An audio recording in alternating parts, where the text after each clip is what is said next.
Yun, magandang hapon, tanghali, umaga, gabi, sa lahat ng mga banateros worldwide. Kamusta naman po ang mga buhay-buhay? Eto na naman po si Boss Dada ninyo. Tayo na naman po ay maghahatid ng another day, another Burautan session with yours truly, Boss Dada. Palakpakan. Ayan. At syempre, bigay-pugay muna tayo sa lahat ng mga masugid na tagapanood ng ating channel. Ngayon po, currently, we are at, ilan na bang subscriber natin? We are currently at 129,623 subscribers. Sobrang bilis ng ating paglaki. Talagang 3 years ago, ilan-ilan lang tayo rito, and ngayon marami na po tayong mga bagong kasama. People, sabi nga nila, people go, pero ito yung mga solid na iwan.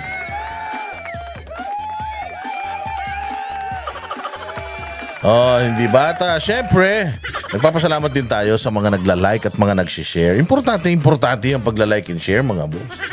Kayo naman, magla-like kayo at mag-share ng mga content natin. Dahil itong mga content natin, ang tinatarget natin, yung mga sweetik, mga salot sa lipunan. Oo, kaya kailangan like and share kayo. Importante yan para i-promote ni YouTube yung ating video sa lahat ng kinauukulan. Malay mo, yung kapitbahay mo, pinsan mo, yung kalaro mo nung bata ka, nagalit sa mga Duterte, marinig itong ating vlog, tapos biglang huminto ang paghinga nila dahil sa inis. Hindi ba? Di ang saya-saya. Kaya like and share lagi. Siyempre, ito pong channel na ito hindi para sa mga mahihina ang loob. Yung mga masyadong mababait, ayaw ng maingay na vlog. Kung ayaw nyo na maingay na vlog, doon kayo sa sementeryo tumira. At doon naman sa mga bait-baitan dyan, yung mga bait-baitan na ayaw nakakarinig ng mura, ay baka mapunta kayo sa langit-langitan. Hindi po ito ang channel na para sa inyo. Meron pong YouTube channel ang Disneyland. Walang murahan dyan. Dito kasi sa channel natin, syempre, ang pinatatamaan natin dito yung mga buwisit, mga switik, mga animal, mga demonyo, mga magnanakaw, mga hudas, mga barabas, mga hestas, mga sindikato, mga manloloko, at mga putok sa buho. Yan po ang ating binabanatan dito. Alam nga naman, ilambingin pa natin mga buwaka ng shit na yan. Siyempre, gulpihin na natin maaga pa lang. Yun nga lang, ang ating kapangyarihan, malayang pagpapahayag. Pwede mo mura-murahin ng mga hayop na yan. Dahil sinisita mo naman sila dahil sa kanilang trabaho. Hindi mo naman sila sinisita dahil gusto mo lang. May ginawa silang mali sa bayan, kailangan natin sitahin. Anong gusto nyo? Masahihin pa natin mga hayop na yan? Gulpihin na natin kagad. Hindi ba? Huwag na natin patagalin pa. Anak ng tinapay, kailangan ganun ang approach natin dahil masyado kang bait-baitan sa mga hayop na yan. Mga magnanakaw naman yan, mga lawbreaker naman ng punyeta na yan. Bakit pa natin pagtatanggol at babaitan pa natin? Hindi nga sila mabait. Sarap ng buhay nila. Tayo nagdidildil na lang ng asin sila. Sarap ng buhay nila. Nagpapasasa sila sa pera ng taong bayan. Tapos ito ang magagawa na lang natin. Murahin na lang mga hayop na yan. Pagbabawal pa. Mga buwisit sila.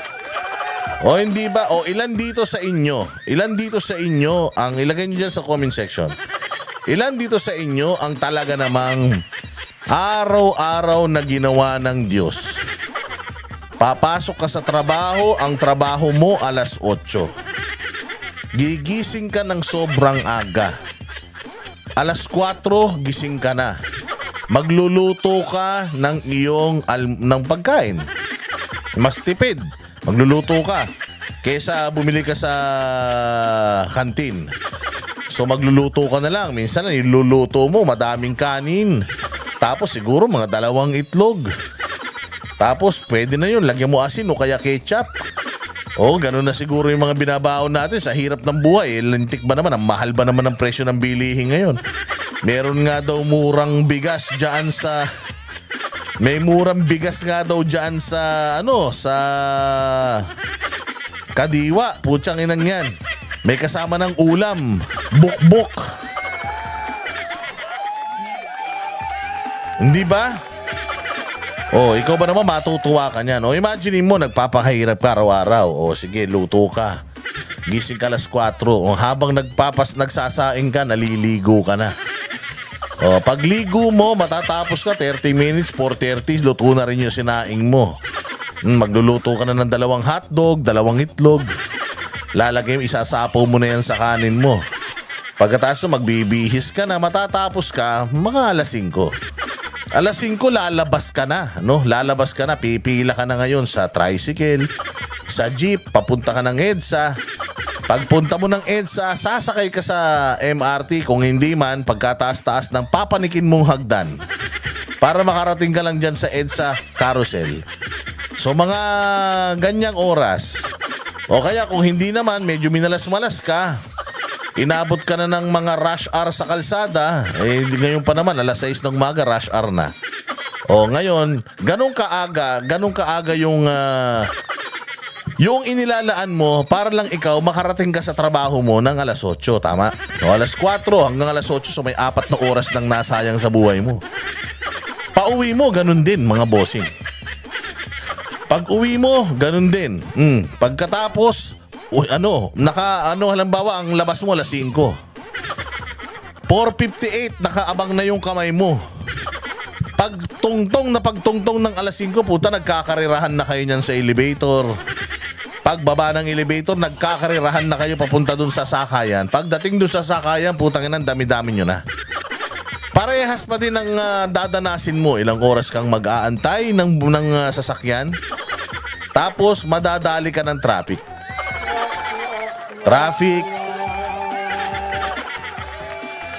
Kung ikaw ay may sariling sasakyan, madadali ka ng traffic. Kung ikaw naman ay walang sariling sasakyan, madadali ka ng pagkahaba-habang pila. Samot-saring putok ang aabutin mo. Oo, talaga naman mangangamoy sibuyas ka sa mga katabi mo. Kahit anong linis mo sa katawan, pag sumakay ka sa public transport dito sa Pilipinas, mangangamoy baktol ka talaga. Oo, talaga naman lahat ng amoy ng mga kasama mo, magpapalitan nga kayo ng amoy Dahil sa sobrang sikip ng MRT, sobrang sikip ng bus, kasi nga bulok yung transportation, public transport natin dito sa Pilipinas. O ngayon, ayan yung araw-araw na dinadanas natin mga partner. Araw-araw yan. 5 days a week. Lunes hanggang Biyernes, kapag minalas-malas ka at may pasok ka ng Sabado, Lunes hanggang Sabado, ganito yung sitwasyon mo. O, hindi ba? Minsan, natatai ka na, ibak ka na, putang inang yan. Talaga namang kinikiliti na yung talampakan mo dahil lumalabas na yung, alam mo yun, gumaganon na sa tumbong mo yung ebak mo.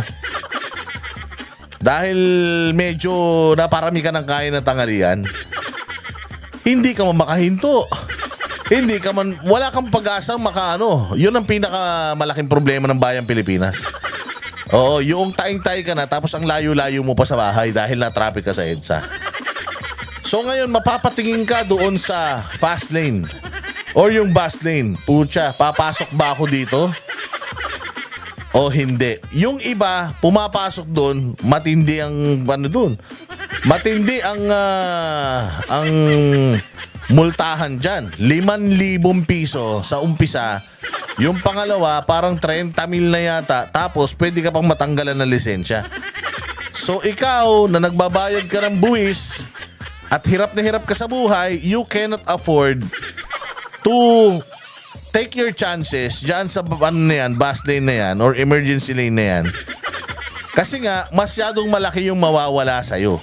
So, di bali nang mautot ka ng may kasamang tsokolate sa salawal mo, sa sobrang traffic, wala ka nang magagawa.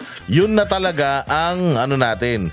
Yun na talaga ang kumbaga sinasapit natin sa buhay natin, kapalaran. Alam mo, may mga kaibigan nga ako, may mga dala na silang mga bote sa kanilang mga kotse. Nakakadiri, pero ganun talaga.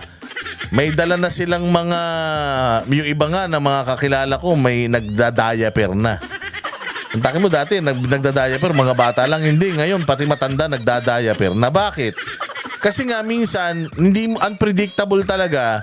Ang traffic, minsan talaga ihing-ihi ka na, medyo naparami ka ng may nanlibre sa opisina ng soft drinks, sinamantalan mo, minsan lang may libre, uminom ka ng marami, so naiihi ka na. Ano mo, ito ang hirap na dinadanas natin. Tayong mga taxpayers, ganito yung dinadanas natin. Tayong mga middle class, wala tayong ayuda. Wala ang programa para sa atin. Pero karamihan ng buwis, tayo nagbabayad. O tapos ito, yung mga opisyal ng gobyerno. Yung mga opisyal ng gobyerno, sila na yung mga pasahod natin. Ang sasarap na ng buhay ng mga putang ina. May mga bodyguard ng mga putang ina, may mga hagad pa. Sandamukal pa yung kanilang mga kasama, sa binubuntutan sila. Akala mo naman, putang mga artistang mga hayop, ayaw matraffic. Samantalang tayo, araw-araw, dumadaan tayo sa traffic. Diba? Nasaan ang hustisya? Nasaan ang hustisya na tayong mga nagpapakasipag araw-araw para mairaos ang buhay, wala tayong ginhawang nakukuha. Tapos makikita mo, may mga blinker, may mga wangwang, putang inang yan. Pagka hindi sila dumaan dyan sa hayop na bus lane na yan, pag dumaan yan dyan sa EDSA na yan, putang ina, ano ka? Obligado kang tumabi. Galit pang mga hinayupak na yan.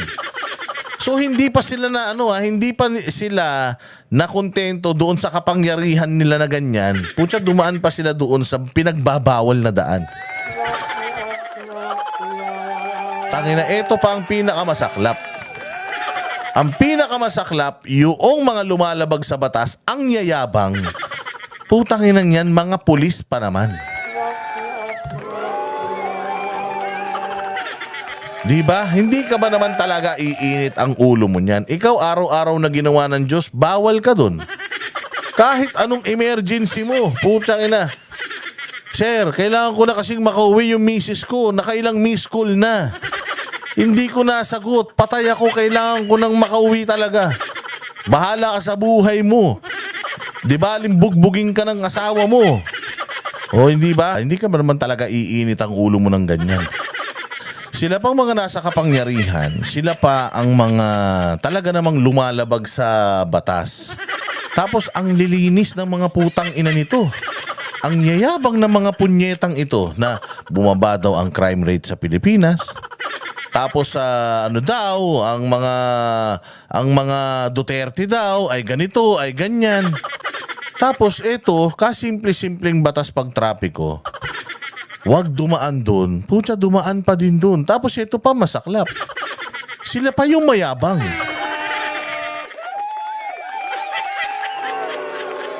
Napakakakapal ng mga pagmumukha nyo, sa totoo lang. Maraming mga matitigas ang mukha, pero ibang-iba ang tigas ng mukha ninyo. Lalo na itong si General Marbil na ano pa naman din. In-extend ka na nga lang, gumawa ka pa ng kahayupan, at hindi lang dyan, hindi lang sa kahayupan na ginawa niya. Ang matindi dito, kung papaano nila mga partner at mga bossing pagtatakpan yung mga issue. Pero simulan muna natin dito sa pagkakahuli sa kanya para inyong maintindihan kung ano ang pinaghuhugutan natin. Ipinaliwanag ni Philippine National Police o PNP Chief Police General Romel Francisco Marbil na may kasunduan ng Pambansang Pulisya at Department of Transportation o DOTR. Anak ng putang ina. So, kay Marbil, meron silang kasunduan na pwede daw siyang dumaan doon. Putang ina, kalinaw-linaw. Ang linaw-linaw ng rules dyan. Putang ina niyan. Mantakin mo, simpleng rules sa busway, hindi mo alam, Marbil. Ganyang kakabobo. Hindi mo gets, hindi mo alam yan. Alam mo, dapat hinuhuli ka ni Tore. General Torre, dapat hulihin mo to eh. Kriminal eh.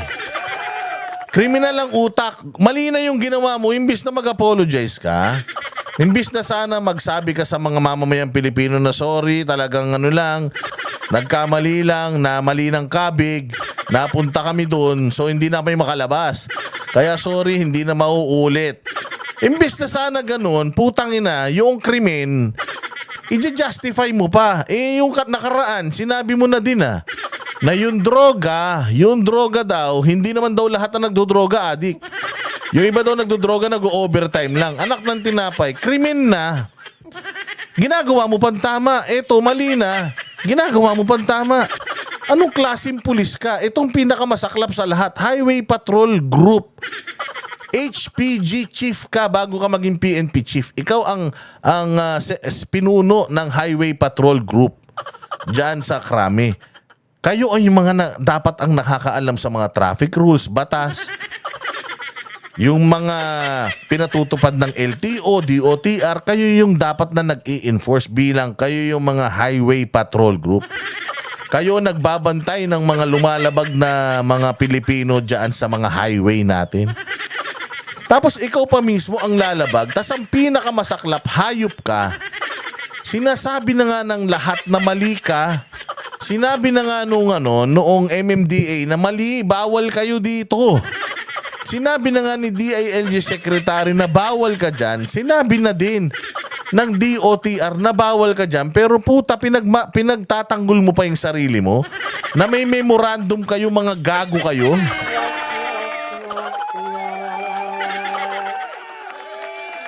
Tingnan nyo. Meron daw silang memo. Ang linaw, ang sabi ng DOTR, ang pwede lang dumaan sa bus lane, Presidente, Vice President, Supreme Court Justice, Senate President, at saka yung Speaker of the House. Bumbero, ambulansya, walang nakalagay doon na PNP chief, hayop ka. Anong sinasabi mong may memorandum kayo, meron kayo? Totoo na dumadaan kayo dyan, marami akong nakikita. Pero ang sinasabi dyan, pagdadaan kayo, dahil nga hindi kayo pwede, you coordinate with them. Daan kami ha. May emergency lang si PNP chief, daan kami dyan ha. Malilate na kasi kami. O, humihingi kayo ng koordinasyon or nakikipag-coordinate kayo. But this time, bigla nyo lang naisip na parang kayo may-ari ng EDSA, mga hayop kayo. Mantakin mo, nahuli dyan congressman, nahuli dyan senador, nahuli dyan pati si Pacquiao, nahuli dyan pati si Chavit. Na lahat sila nagmulta, tapos ikaw above the law kang hayop ka. Di ka nahiya sa sarili mo, Marbil? Na maaaring gamitin ng mga pulis ang busway sa oras ng emergency. Putang ina, anong emergency mo? Mantakin mo ang emergency nitong gunggong na ito. Ang emergency niya, may meeting daw sila. Putang ina, hindi emergency ang meeting, tanga. Ang emergency, yung mamamatay ka na, ganyan. Nasagasaan ka. Ang emergency, yung pupuntahan mo, may nagbabarilan doon, kailangan... Wala eh. Walang emergency sa malilate ka na sa meeting, putang ina mo. Tarantado. Kung may meeting ka pala sa oras na yan, edi sana umalis ka ng mas maaga. O kaya hindi mo na pinuntahan yung kulasisi mo kung meron man. Sana focus kayo dun sa schedule ninyo. Hindi ka pa natuwa, may hagad ka na. Dumaan pa kayo dun sa pinagbabawal na kalsada. Tangina, kaya walang kaunlad-unlad sa bayan natin Pilipinas eh. Gusto nyo sumunod yung mga tao sa batas, tapos kayo yung batas ginagawa nyo ng tanga. Ang dapat sa inyo, mawala na kayo sa posisyon talaga eh. Tapos pati mga pensyon nyo dapat mawala dahil mga mapang-abuso kayong mga hinayupak kayo eh. Ito'y matapos mahuli ang isang convoy ng PNP na dumaan sa EDSA busway noong Martes, February 25. Bagamat hindi ito Imaginein mo Imaginein mo, it's not even super traffic that time. Why? It's a holiday. Hindi na masyadong traffic yan kasi yung araw na yan, umalis din ako yan, ang aga kong umalis. I have an appointment because I have a speaking engagement in Bulacan. Ang speaking engagement ko, 9:30, 10 o'clock. I left the house at 6. Dahil alam ko na matraffic.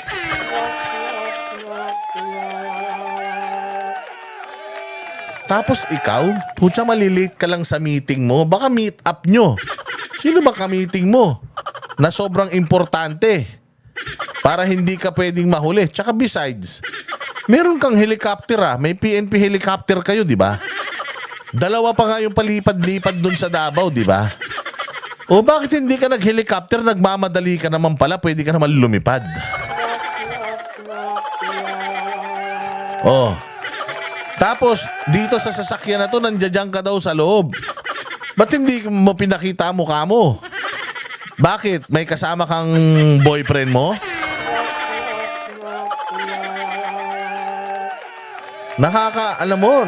Nakakaawa yung mga pinag-uutusan yung lumabag ng batas. O kasi may mga radyo yan eh. May mga radyo yung nakamotor at saka yung driver ng sasakyan niya. O, ano mo na yan, pasok mo na dyan, sa may bus lane, pasok mo. Siyempre, pasok ka naman sila lahat doon. Putang ina, bawal pala. Imaginein mo, ang lisensyang kinuha. Doon sa wala namang kasalanan. O, ikaw na hepe, dapat ikaw ang tinatanggalan ng lisensya dahil wala kang modo sa batas trapiko eh. Vehicle, sinabi ng general na may escort naman ito mula sa Highway Patrol Group at Kapal ng mukha. Kayong tatlong itlog. Utang ina nyo, mga mali-mali na nga yung ginawa nyo. Pinagtatanggol nyo pa eh. Mga gunggong kayo talaga eh. Lalo na to si Pajardo tsaka itong si Calvo. Parang sila pa yung galit eh. Nagagalit pa sila doon sa MMDA. Sinasabi pa nila doon sa... Hindi mo na dapat ipangalandakan pa sa buong mundo kung sino yung hinuhuli mo. Utang ina, kung ganito kataas na posisyon tapos lumabag sa batas, dapat talaga pinangangalandakan sa publiko para hindi tularan. Ang ina nyo, mali na nga kayo eh. Mali na kayo eh. Kayo pa yung galit. Kakapal naman ang mga mukha nyo. Hindi nyo deserve yung mga uniforme nyo. Hindi nyo deserve ang pera ng taong bayan. Nag-training kayo naturingan. Mga kriminal kayo. madali para sa isang operasyon. Hiniling din ng PNP sa DOTR na huwag nang i-publicize ang plate numbers ng mga nahuhuling sasakyan. Bakit? Bakit? Huwag i-publicize, nahihiya kayo. Pero putang ina nyo, noong si Pastor Apollo Kibuloy, hinihiya nyo, yung buong mukha niya, 10 ng mga kasamahan niya, hindi naka-blurred, pinapakita nyo. Hindi pa naman sila mga kriminal. May mga kaso pa lang naman sila, mga bailable pa. Pero kung ipangalandakan nyo yung mga mukha nila, hindi pa sila guilty beyond reasonable doubt, ganun-ganun na lang. Tapos pag lumabag kayo sa batas, yung mga plate number nyo, ayaw nyong ipakita. Bakit? Putang ina nyo. Diyos ba kayo sa Pilipinas? Kakapal naman ang mukha nyo. Dapat nga lalo kayong hiyain eh. Dapat nga kapag kaganyan, mga congressman, mayor, mga halal ng bayan, puta mantakin mo, pinapasweldo kayo ng tao para lumabag kayo sa batas. Tapos yung nagpapasweldo sa inyo, puta hinaharas-haras nyo lang. Mga buwisit kayo. Para sa seguridad. That's on duty. And there's an emergency that we have to call kasi meron po kaming operation and may operation kayo with SILG. Sinabi na mismo ni SILG na hindi niya sinabing lumabag ka sa batas, makarating ka lang sa akin. Meron tayong meeting, yes. Pero wala akong inutos sa'yo na lumabag ka sa batas kasi nga dapat sumusunod ka sa batas eh. Oo, so, putang ina, may meeting ka lang kay SILG? Importante, emergency na yan? Bakit lips to lips ba kayong dalawa? Magchuchuk-tsakan ba kayong dalawa? Sobrang emergency naman yan. Na kailangan makarating mo ron kagad. Kung meeting yan, aantayin ka kung importanteng tao ka. O, tsaka dapat may disiplina ka. Sundalo, pulis ka pa naman. Dapat lagi kang on time. And in order for you on time, you should leave early, tanga. And SL Junes announced kung ano yung nangyari and we are happy. Maganda yung nangyari na resolve last night na operation. Wala kaming paki sa operation nyo, putang ina nyo. Ang problema natin dito, lumabag ka sa batas, gago. Anong meron kasi kaming emergency kahapon. Ngayon, na-resolve ba namin yung emergency? Ang galing-galing namin. Putang ina nyo. Kahit hindi nyo ma-resolve yung emergency nyo, mga ulul kayo. Wala kaming pakialam. Ang pakialam namin dito, putangin na napakayayabang nyo, na parang lagi na lang kayo ang tama sa batas. Kahit lumabag na kayo sa batas, kayo pa rin ang tama sa batas, mga hinayupak. Gago, nilaglag ka na ni SILG, kaya nga niya pinapatawag kayo para magkausap kayong dalawa.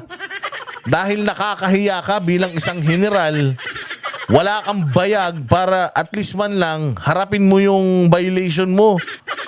Ibigay mo man lang sana yung lisensya mo, hayop ka. Dahil lumabag ka naman sa batas, animal ka. O edi sana yun man lang sana na itulong mo sa bayan, magbayad ka man lang sana ng multa. Kahit taxpayers money pambabayad mo dyan, buwisit ka.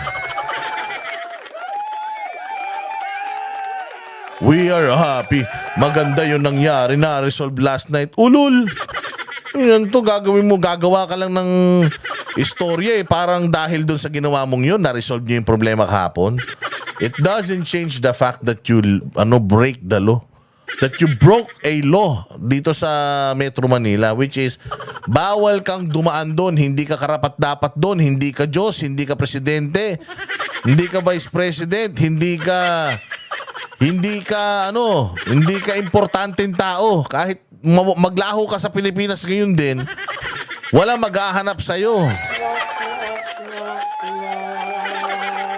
The SLG will announce kung ano po yung nangyari, and we're happy po. Maganda po yung nangyari na result last night na operations po natin. Gago, na-resolve operations. Hindi mo nga na-resolve to, na-resolve yung operations nyo, ulul. Kapal ng mukha mo. Kaya dahil dyan, pakinggan mo yung sasabihin ng dating spokesperson ng presidente patungkol dyan sa ginawa mo. Kahiya-hiya. O ito, pakinggan mo, kupal.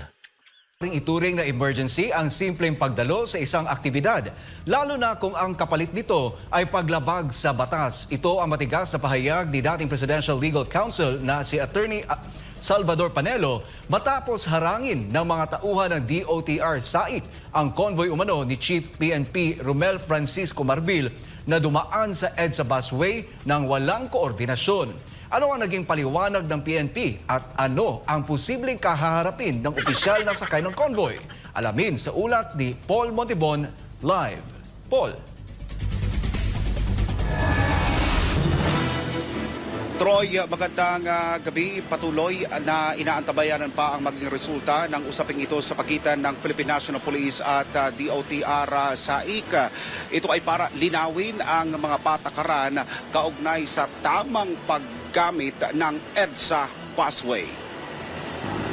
Matapos ang kontrobersyal na pagdaan ng isang convoy sa EDSA busway nang walang paalam, diretsahang tinawag ni Attorney Salvador Panelo na lawbreaker ang Philippine National Police at ang tinutukoy niyang lumabag sa batas, walang iba kundi isang mataas na opisyal nito. Nangyaring insidente gabi ng Martes, Pebrero 25 taong 2025. Sa video nakuha ng Team Golf SAIC, makikitang dumaan sa bus lane ang convoy umano ni Chief PNP Romel Francisco Marbil, isang aligasyon na itinanggi ng PNP. Tinanggi mo, sinasabi ng mga tao mo, ikaw. Eh di dapat tinanggal mo itong mga to. Hindi ako yun. Clearly, ginamit ako nitong mga kupal na to. Kaya pagtatatanggalin ko sa posisyon yan, di ba? Eh hindi. Marbil, wala kang tinanggal sa posisyon, kupal. Wala kang nireprimand. Wala kang ipinresinta. Mantakin mo, tinakasan nyo na, bumalik kayo, ibang sasakyan para lang may maibigay kayong may maibigay kayong lisensya. Putangin na, nagsakripisyo pa kayo ng taong walang kasalanan para lang mapagtakpan yung kahayupan nyo. Sa pulisya, kailangan daw kasi na mabilis na makarating sa Campo Crame ang opisyal na sakay Ito, mamaya papakita ko sa inyo ang kalokohan nito Kayo na humusga kung si Marbil ba ito o hindi. Kayo na humusga mamaya. Sige, diretso. ng convoy dahil sa isang mahalagang aktibidad. Pero para kay Attorney Panelo, malinaw ang regulasyon. Tanging mga otorisadong sasakyan lamang ang maaaring gumamit ng EDSA bus. You know bakit alam yan ni Sal Panelo? Kasi po, noong panahon ni PRD, dyan binuo ang EDSA busway na yan, yung carousel. Dahil kung matatandaan ninyo, hindi ba, nagkanda COVID. Oo, so ayan po yung isa sa mga paraan nila para maibsan yung traffic. So alam ni Pasal Panelo yan at gumawa sila ng guideline dyan. Sa guidelines, ang pwede lang dumaan dyan talaga yung mga matataas na posisyon. Hindi kasama doon ng PNP chief dahil putang ina niyan, gwardiya lang ng Pilipinas yan eh. Ang pinaka mataas na posisyon, presidente, vice president, speaker, senate president at saka justice. Supreme Court Justice, sila lang ang pwedeng dumaan dyan na hindi emergency. Sila lang ang pwedeng dumaan na hindi emergency. Anything na wala sa listahan na yan, hindi na pwede. Hindi na pwede. Besides, yung convoy neto ni Kupal na si Marbil, yung convoy niya, hindi nga siya marked vehicles eh. Hindi nga siya PNP eh. Di ba? Ang may PNP lang yung motor. Pero yung mga sasakyan, hindi siya marked vehicle. Therefore, hindi talaga siya dapat pwede ron. Tapos mali na, pinagtatanggol pa. Ano pa masasabi ni Panero? Sa isang memorandum sa pagitan ng PNP, MMDA at DOTR, mariiginiit ng PNP na hindi sila sakop ng naturang paglabag kung may lehitimong dahilan ang paggamit ng EDSA busway. Gago, di ba? Buwagin na lang natin yan para lahat tayo. Kasi kung lehitimong dahilan, lahat tayo may lehitimong dahilan para dumaan dyan. Ako, dapat makadaan ako dyan kasi babayad ako ng buwis. Dapat makadaan ako dyan kung kailan ko gusto. Kasi part ng pera ko napupunta dyan. Lahat tayo may dahilan. Kung kriminal ka, kahit nga kriminal, may dahilan pa rin. Ba't niya ginawa yung krimen eh? Malalim na krimen yun. Eto, putya lalo na ito. Sabi ko nga sa inyo, if totoong sinasabi mo na hindi ikaw yung sakay niyan and narinig mo mismo sa video na ginagamit yung pangalan mo, you should have done something. You should have at least meron kang press con presenting itong mga gumamit sa pangalan mo at tinanggal mo sila sa posisyon. Pero ikaw kasi yun. Alam mo sa sarili mo na ikaw yun, nandoon ka. Hindi ko lang alam bakit nagmadali ka umalis. Baka mabisto ka, baka may kasama ka dyan mga sausage party siguro kayo sa sasakyan. Kaya ayaw mo mabisto kayo. Kaya umano ka na, umiskapo ka na. Ganun ang nangyari dyan. Sa tala ng DOTR, tanging mga otorisadong sasakyan lamang ang pinapayagang dumaan sa bus lane. Kabilang na ang mga ambulansya, fire trucks at mga opisyal ng gobyerno na may pinakamataas na ranggo sa bansa. Ang Pangulo, Pangalawang Pangulo, Senate President, House Speaker at Chief Justice ng Korte Suprema. Maliban sa mga ito, tanging life-threatening emergency lang ang maaring gawing basihan para dumaan sa bus lane. Kaya naman giit ni Attorney Panelo, ang inirarasong pagdalaw sa isang aktibidad ay hindi maituturing na isang emergency. Law enforcer, lawbreaker. Sa kabila ng matinding kontrobersiya, Law enforcer, lawbreaker, nakakaya. Pero alam nyo mga bossing, wala talaga siyang dahilan dito na matino. Wala talaga. Ayaw lang talagang umamin na to. Ang tataas ng tingin sa sarili. Ayaw pang umamin na mga mali silang, mga hayop sila. Simple lang naman I apologize. I'm a human being. I'm really in a hurry because lalabas na yung tae ko. Ganun. Tinira kasi ko sa... Palabas na kasi kaya ganun. Medyo nagmamadali na talaga ako. Pasensya na talaga. Hindi na mauulit. Di ba mga kasimple-simple lang naman hindi. Puta yung pinagmamalaki mo pa, pinagtatanggol mo pa na parang hindi ka pwede magkamali. Ang kapal ng mukha mo, yun. Parang mas mahihiya sa'yo si Jesus sa sobrang linis ng pagkatao mo. itinanggi ng PNP na si General Marbil ang sakay ng convoy. Ayon kay Police Brigadier General Jean Fajardo, tagapagsalita ng PNP, ang sakay ng SUV isang mataas na opisyal na may hawak na sensitibong posisyon sa pulisya. Hindi na ito pinangalanan dahil sa isyu ng seguridad. Ngunit lumalabas sa video na kinumpirma mismo ng convoy na si Marbil ang sakay. Ang emergency, yung bingit ka sa kamatayan. Kung atin ka lang ng event, hindi emergency yun. Sa isang panayam, nilinaw ni Transport Secretary Vivencio Vince Dizon na tangi top 5 officials ng bansa ang may exemption sa paggamit ng EDSA busway. Ngunit giit naman ni General Marbil, ayon sa DOTR guidelines, maaari raw dumaan ang police convoy. Mas magaling siya sa DOTR. Sinasabi na ng DOTR, hindi. Puta, mas magaling siya. Sinasabi ng DILG, bawal yun. Puta, mas magaling siya. Tangina ganyan kataray. Ganyan kataray ang lola nyo. Kung ito ay lehitimo at emergency ang dahilan. Ngunit emergency nga ba talaga ito? Sino yun, sir? Ano ba ito, sir? Sino po yan? Sino po? Ay, bawal po dito yung dumaan, sir. Sinabi ko na po yan eh. Sino po yan, sir? Sa PNP lang. Sir, sino po yan? Anong pakialam ko, kuya, kung sa krami kayo? Ha? Anong pakialam namin kung sa krami kayo? Bawal kayo dyan, mga gago kayo. Sino po yan? Sino po yan? Sir, bawal po kasi, sir. Bawal pong dumaan dito, sir. Na wala po. Sinabi namin yung rally sa EDSA sa PNP to eh. Minumonitor namin yung rally. Sir, wala kayong coordination. Dapat tumawag kayo kagad kanina. Sinungaling pa, minomonitor daw yung rally. Utangin na niya, minomonitor niyo yung rally. Nasa Ortigas kayo. Eh, dyan sa may White Plains yung rally na yan, kung di ba kayo mga gago? Mga sinungaling. So kanina may importante daw na meeting. Tapos ngayon naman, minomonitor yung rally. O so sino nagsasabi na to? So Marbil, dapat itong mga tao mo na to, itong si Pugak at saka si Tugak, dapat tinanggal mo sa posisyon yan. Dapat sinibak mo yan sa pwesto. Tama, mali. Bakit? Ginagamit pangalan mo eh. Kung talagang wala ka dyan. Sir, alam niyo naman talaga dito na makikita tayo ng ano, sir, oh. Nakikita tayo ng mga sibilyan na hindi. Ganda nung sinabi ni Kuya, nakikita tayo ng mga sibilyan, no? Na sila nga, hindi sila makadaan dito. Kayo ng daan dito. Putang ina nyo, pasahod lang tayo ng taong bayan. So, sino po yan? Sino po yan na PNP? Chief? Alam niya na yan, sir, eh. No, sabi niya sino yan, si Chief? O, alam niya lalo yan. Highway Patrol Group yan, eh. HPG yan. Sila nga lang nagtitraining sa amin, eh. Alam niya yan, ba't siya dumaan? Tapos tingnan nyo, private pa. Private pa yung yung plaka. Oh, tapos yan daw plaka na yan, talaga daw nakalista yan kay PNP Chief, di umano. Ang ina niya, ano to, kabit mo? Boyfriend mo?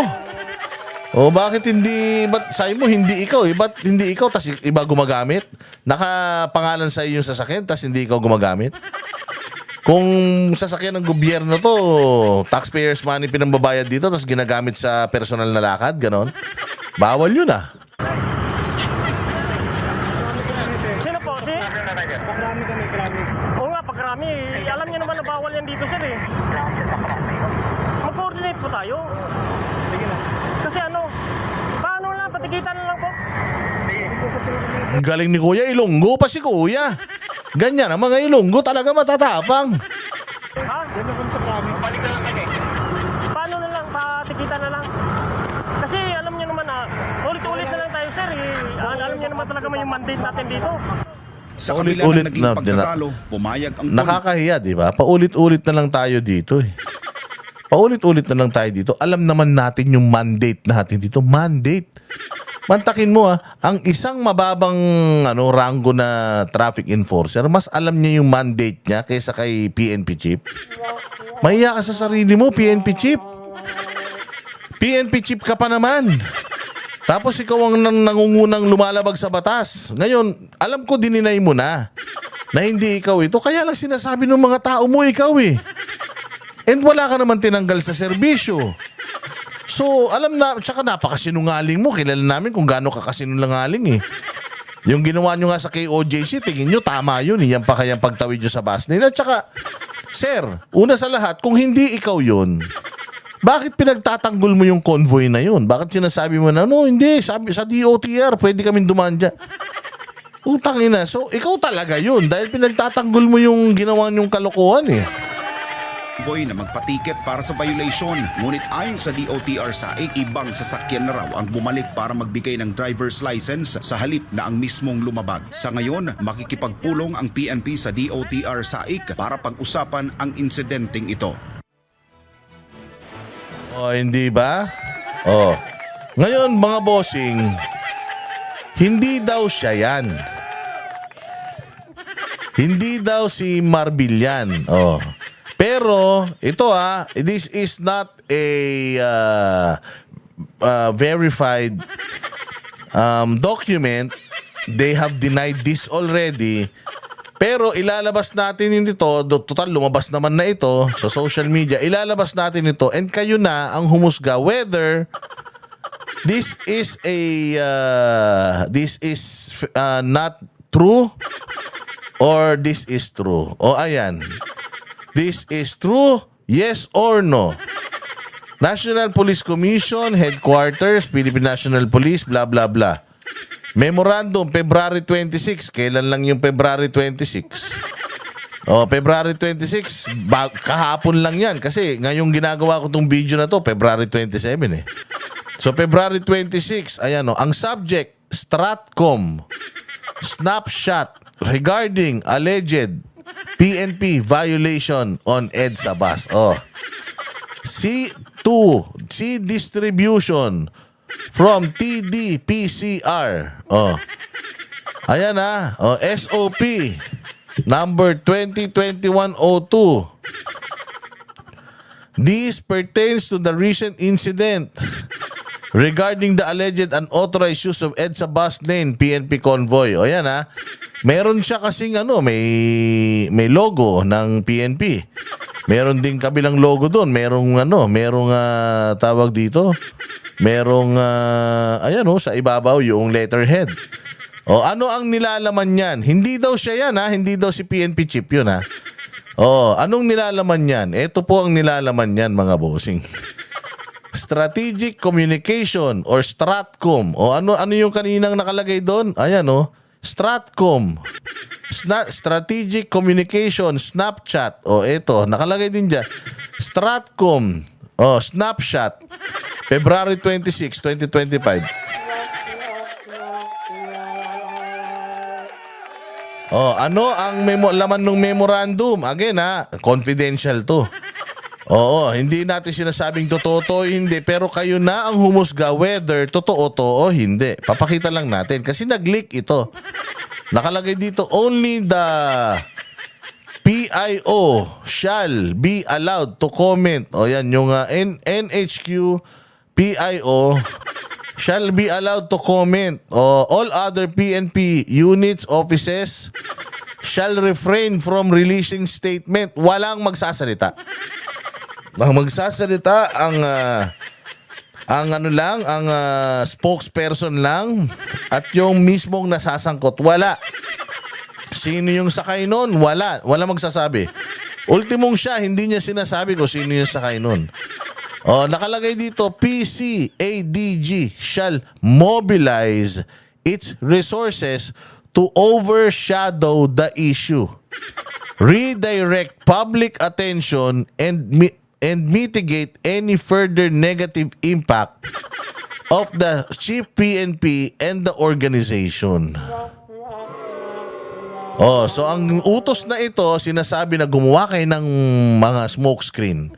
Maraming mga issues. Gumawa tayo ng maraming issue para hindi na mapag-usapan to. Walang magsasalita tungkol dito. Completely silent tayo tungkol dito. Tapos lahat kayo, gumawa kayo ng mga bagay para ma-overshadow or mapagtakpan itong kahayupan natin.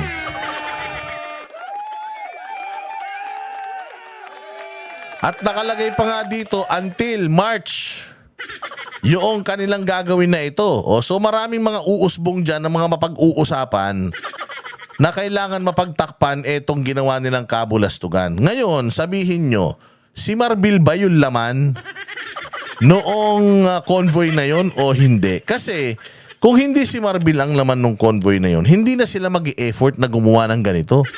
At saka bakit ganun, sir? Mali naman yun. Kung ito, hindi ko sinasabing totoo, pero kung totoo ito, itong memorandum na ito, pagtatakpan nyo yung ginawa nyo?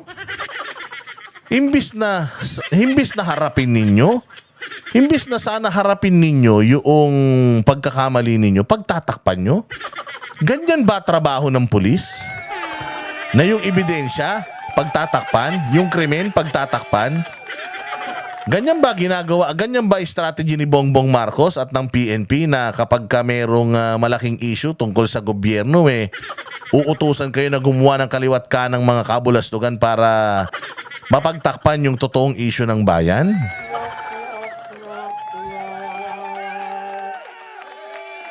Objective, to prevent the issue from generating further negative sentiments for the Chief PNP and the organization. Grabe. Mantakin mo, ginagamit mo ni Chief PNP yung kapangyarihan niya. Kung totoo to I'm not saying this is true, pero ginagamit ni Chief PNP yung kanyang kapangyarihan according to this document para pabanguhin yung pangalan niya. Putang ina.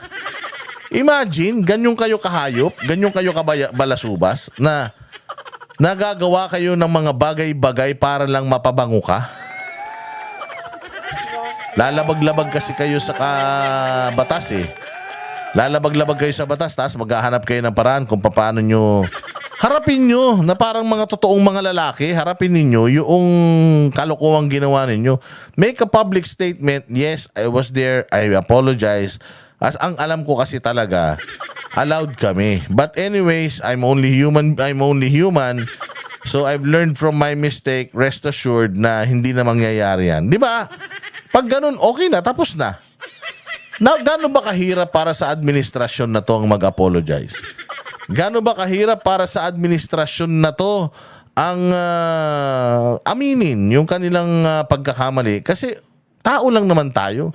Hindi naman tayo mga robot, hindi naman tayo mga Diyos. Again, etong pinakikita natin dokumento na to, lumabas na to sa social media. At lumabas na rin to sa mga balita. So, ako, nire-reactionan ko lang. If this is true, napakasama nito. Napakasamang precedence nito para sa PNP natin na ganito pala kayo kapag meron kayong mga kabulastugan, pinagtatakpan nyo ng mga issue ng bayan. So ginagamit nyo talaga yung mga issues para hindi na mapansin ng taong bayan yung totoong problema ng Pilipinas.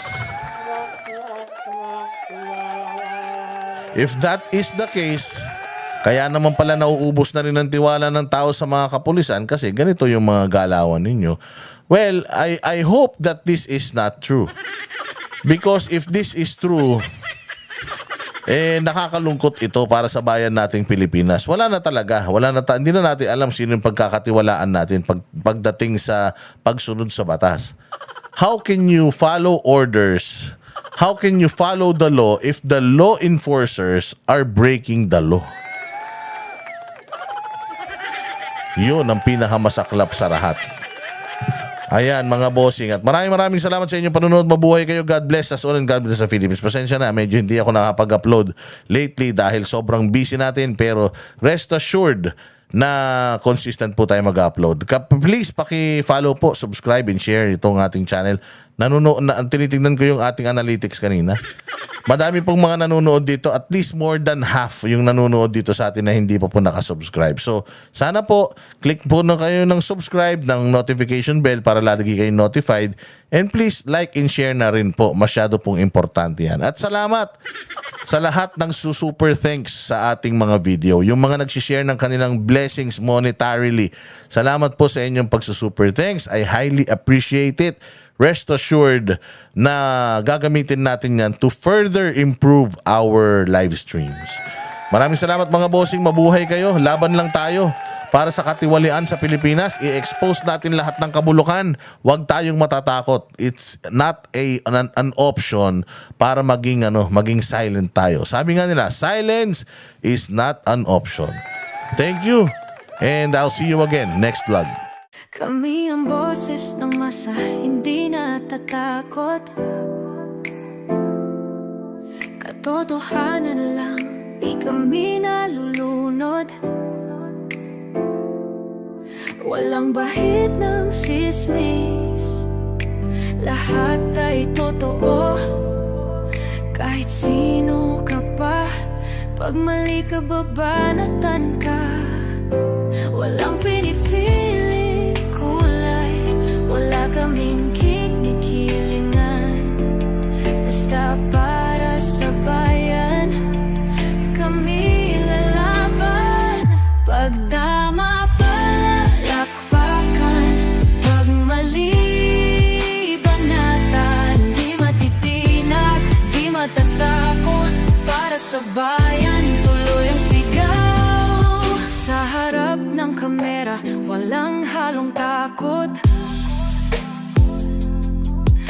mga baluktot, lahat kayo'y tutulungan.